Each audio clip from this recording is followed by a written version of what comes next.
Hi everybody, welcome to Sudhi's kitchen. நம்ம இன்னைக்கு பார்க்க போகிறது வந்து நூடுல்ஸ் வச்சு ஒரு பீஸா பண்ண போகிறோம். ஸோ நூடுல்ஸ் வந்து இன்ஸ்டன்ட் நூடுல்ஸ் நமக்கு கிடைக்கும், ஈஸியாக கிடைக்கும். ஸோ இந்த லாக்டவுனில் எல்லாருமே நிறைய இன்ஸ்டன்ட் நூடுல்ஸ் வாங்கி வச்சுருப்பீங்க. ஸோ நூடுல்ஸை வந்து நூடுல்ஸாகவே சாப்பிட்றத விட்டுட்டு இந்த மாதிரி பீஸா செஞ்சு சாப்பிட்டிங்கன்னா ரொம்ப கிறிஸ்பியாகவும் இருக்கும், பீஸா சாப்பிட்ட எஃபெக்டும் இருக்கும். என்னென்ன வேணும்னு சொல்லிடுறேன். ஸோ இது வந்து மேகி நூடுல்ஸ் தான் எடுத்திருக்கேன். ஸோ ரெண்டு எடுத்திருக்கேன். இதில் வந்து சில்லி ஃப்ளேக்ஸ் ஒன்றுமே கிடையாது. நீங்கள் வந்து காஞ்ச மிளகாவை வந்து நல்லா மிக்சியில் போட்டு அரைச்சி எடுத்துக்கோங்க, அவ்வளோதான், ஒன்று ரெண்டாமல். இது வந்து இதில் இருக்க டேஸ்ட் மேக்கர், ஆனியன், அப்புறம் இது கேப்சிகம் நல்லா ஸ்கொயராக கட் பண்ணி வச்சுருக்கேன், மஷ்ரூம், அப்புறம் பீஸா சாஸு, சீஸு, இது வந்து பீஸா சீசனிங், இது ஒரிகனோ. ஸோ இதெல்லாம் இருந்தால் சேர்த்துக்கோங்க, இல்லை அப்படின்னா லேசாக கொத்தமல்லி தழை கூட நீங்கள் மேலே போட்டுக்கலாம். இப்போ வந்து நம்ம என்ன பண்ண போகிறோம் அப்படின்னா, இந்த இன்ஸ்டன்ட் நூடுல்ஸ் இருக்குது பார்த்தீங்களா, இதை வந்து நல்லா வேக வைக்கணும். வேக வச்சு இந்த டேஸ்ட் மேக்கரும் நம்ம சேர்க்கணும். இங்கே பாருங்கள், இதுக்கு தேவையான அளவு தண்ணி நான் இங்கே ஊற்றிருக்கேன். இன்னும் கொஞ்சம் தண்ணி ஊற்றிக்கலாம். ஊற்றிட்டு இதில் வந்து நம்ம ஆயில் எதுவுமே சேர்க்க போகிறது கிடையாது. இதோடையே வந்து நம்ம டேஸ்ட் மேக்கர் சேர்த்து நார்மலாக இன்ஸ்டன்ட் நூடுல்ஸ் எப்படி பண்ணுவோமோ அதே மாதிரி தான் பண்ண போகிறோம். ஸோ இந்த நூடுல்ஸை வந்து இதில் பிச்சு போட்டுக்கலாம்.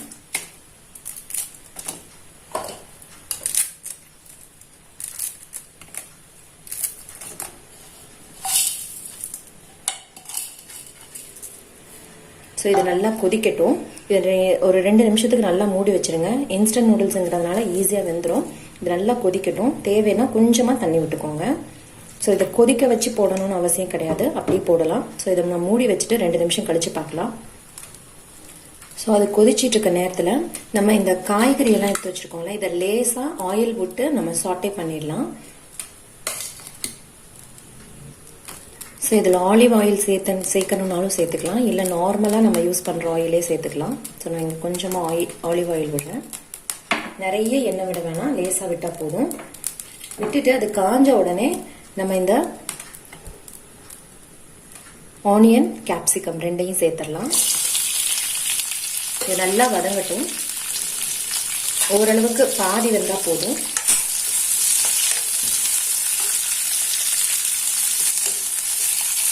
ஸோ இதை நம்ம ஓவனில் பண்ண போகிறது இல்லை, அதனால தான் வந்து நான் இதை லேசாக ஃப்ரை பண்ணி எடுத்துக்கிறேன்.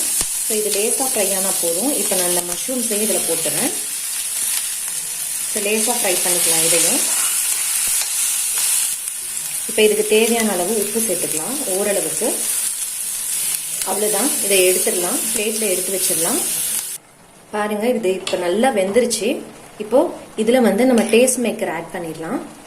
ஸோ இன்ஸ்டன்ட் நூடுல்ஸ் வந்து நமக்கு ஈஸியாக கிடைக்கும்ல, நம்ம நார்மலாக அதை வந்து நூடுல்ஸ் மட்டும்தான் பண்ணி சாப்பிடுவோம். ஸோ இந்த மாதிரி பீஸா பண்ணித்தாங்க, செமையாக இருக்கும். குழந்தைங்களும் நல்லா விரும்பி சாப்பிடுவாங்க. நல்லா மிக்ஸ் பண்ணிடலாம்.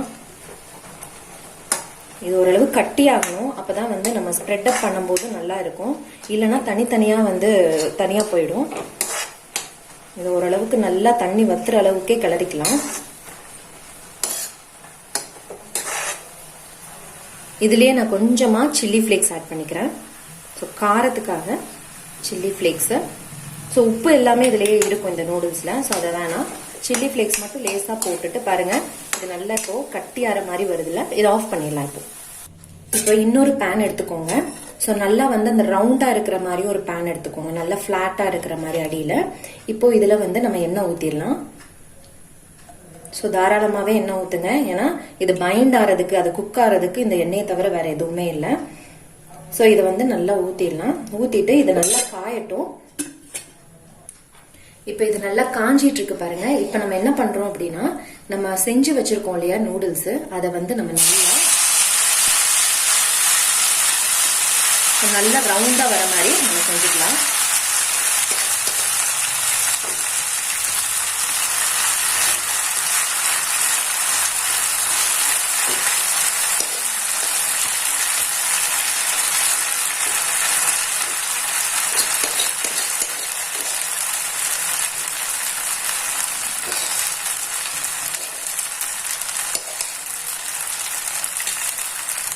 இப்போ இதை நல்லா வந்து நம்ம ஸ்ப்ரெட் பண்ணிடலாம். இப்படி தனித்தனியாக போயிடக்கூடாது, ஓரளவுக்கு கொஞ்சம் கனமாக இருக்கிற மாதிரியே ஸ்ப்ரெட் பண்ணுங்க.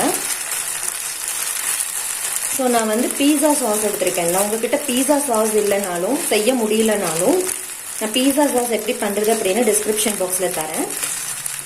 ஆனாலும் பண்ண முடியல அப்படின்னா உங்ககிட்ட தக்காளி சாஸ் இருக்கும்ல, தக்காளி கெச்சப் இருக்கும்ல, அதை கூட நீங்கள் மேலே அப்ளை பண்ணிக்கலாம். ஸோ இதை வந்து நம்ம ஸ்லோ ஃப்ளேமில் நான் வச்சுட்டேன், நல்லா ஸ்ப்ரெட் அப் பண்ணி விட்டுட்டேன். ஸோ நம்ம ஆயில் எதுக்கு ஊற்றணும் அப்படின்னா, இவ்வளோ ஊற்றணும் அப்படின்னா நல்லா வந்து கீழே செட் ஆகிறதுக்காக தான். அப்போ தான் நமக்கு வந்து சாப்பிடும்போது ஒரு கிறிஸ்பினஸ் இருக்கும். ஸோ நமக்கு பிடிச்ச பீஸாவும் நமக்கு பிடிச்ச நூடுல்ஸும் ரெண்டுமே ஒரே இதில் நம்ம செஞ்சு முடிச்சிடலாம். ஸோ கண்டிப்பாக குழந்தைங்களுக்கு கொடுத்து பாருங்கன்னா ரொம்ப சூப்பராக இருக்கும், ரொம்ப நல்லாவும் சாப்பிடுவாங்க. ஸோ நம்ம நார்மலாக இந்த இன்ஸ்டன்ட் நூடுல்ஸில் தான் பண்ணணும்னு அவசியமே கிடையாதுங்க. நீங்கள் நார்மலாக வந்து ஹக்கா நூடுல்ஸ் இருக்கும் பார்த்தீங்களா, அதில் கூட பண்ணிக்கலாம். நார்மலாக வந்து நம்ம வீட்லேயும் நூடுல்ஸ் பண்ணலாம், அதையும் நான் ஒரு நாள் கண்டிப்பாக அப்லோட் பண்ணுறேன். ஸோ இது நல்லா வந்து உங்களுக்கு செட் ஆகணும். ஓரளவுக்கு நல்லா வெந்ததுக்கு அப்புறம் தான் நீங்கள் திருப்பி போடணும். இல்லைனா வந்து இப்படி நீங்கள் திருப்பி பார்க்கும் போதே உங்களுக்கு தெரியும் ஓரளவுக்கு கீழே விழாமல் நல்லா செட் ஆகி வருதா அப்படின்னு சொல்லிட்டு. அது வரைக்கும் நீங்கள் வெயிட் பண்ணுங்க. இப்போ நீங்கள் என்ன பண்ணுங்க அப்படின்னா, அப்படியே வந்து இந்த தவாவை வந்து இந்த பிளேட்டில் இந்த மாதிரி திருப்பி போட்டால் தான் திருப்பி போட முடியும், இல்லைன்னா ரொம்ப கஷ்டம்.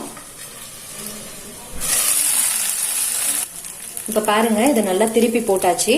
இந்த கலரை பார்த்தாலே உங்களுக்கு தெரியும் நல்லா வந்து ஃப்ரை ஆயிருக்கு. இப்போ வந்து நம்ம ஒவ்வொன்றா வந்து இதில் ஸ்ப்ரெட் அப் பண்ணிடலாம். ஸோ ஃபர்ஸ்ட் வந்து நான் என்ன பண்றேன் அப்படின்னா, இந்த பீஸா சாஸ் இருக்குங்களா, ஸோ இதை வந்து நான் இதில் பண்ணிடுறேன்.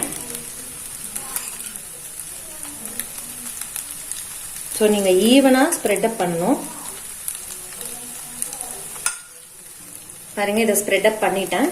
இப்போ நம்ம என்ன பண்ண போறோம் அப்படின்னா, நம்ம எடுத்து வச்சிருக்கிற காய்கறி எல்லாத்தையும் நம்ம இதுல மேல டாப்பிங் பண்ணிக்கிறோம். ஸோ டாப்பிங்க்கு இதுதான் யூஸ் பண்ணணும்னு கிடையாது, நீங்க எது வேணா யூஸ் பண்ணிக்கலாம்.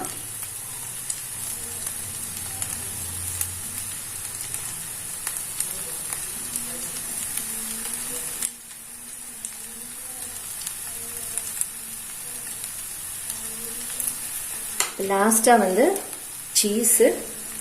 ஸோ சீஸ் உங்களுக்கு எவ்வளோ வேணுமோ அதுக்கேற்ற மாதிரி சேர்த்துக்கோங்க.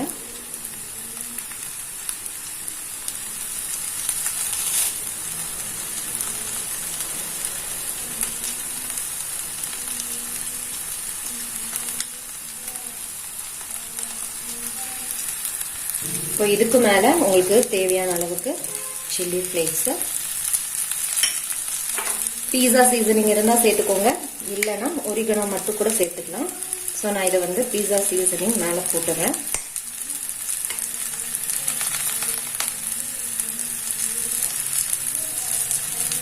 ஸோ நான் இதை இப்போ என்ன பண்ண போறேன் அப்படின்னா, நல்லா மூடி குக் பண்ண போறேன். ஸோ இது ஒரு மூடி வச்சு ஒரு 5 minutes வந்து நல்லா குக் ஆனீங்கன்னா நல்லா வந்து அந்த சீஸ் எல்லாம் மெல்ட் ஆகி உங்களுக்கு அந்த ஃபிளேவர் ஃபுல்லாவுமே அந்த நூடுல்ஸும் அந்த சீசனிங் உடைய ஃபிளேவருமே ரெண்டுமே நல்லா மிக்ஸ் ஆயிடும். 5 minutes கழிச்சு பார்க்கலாம் எப்படி இருக்கு அப்படின்னு சொல்லிட்டு. ஸோ நல்லா ரெடி ஆயிடுச்சு. இப்போ வந்து நம்ம பிளேட்டுக்கு டிரான்ஸ்ஃபர் பண்ணிடலாம். ஸோ இப்போ என்ன பண்ணிடலாம் அப்படின்னா, இதை அப்படியே பிளேட்டிங் பண்ணிடலாம்.